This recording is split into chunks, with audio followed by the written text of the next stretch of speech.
Добрый вечер, мы из Украины. Смотрите, ну не стреляем уже, не стреляют.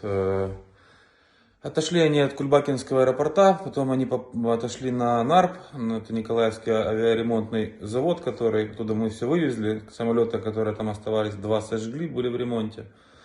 Вот, но они не вышли, они в Кульбакино, их нет, но они там говорят, сторожа побили, что ключи забрали от чего-то там, рассредоточились туда за кооператив.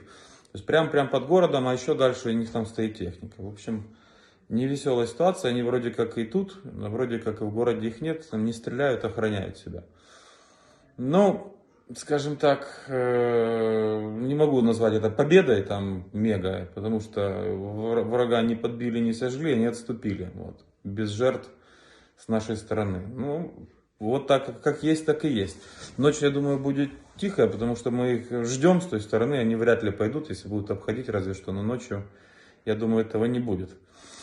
Это если в двух словах. Занимается противник передислокацией техники, ездит, вошкается там на восточной стороне области.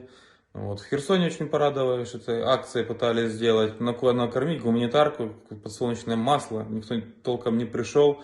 Люди ходят с нашими флагами украинскими и говорят, идите отсюда все. Только, я так понимаю, Херсон просыпается и против того, чтобы навязывали свое мнение херсонцам. То есть, поэтому я за Херсон держу кулаки. Ребята, давайте там, не сдавайтесь, то есть выгоняйте их руками. Похоже, тут их проще руками выгнать, чем автоматами, потому что вооружение у них там посерьезнее.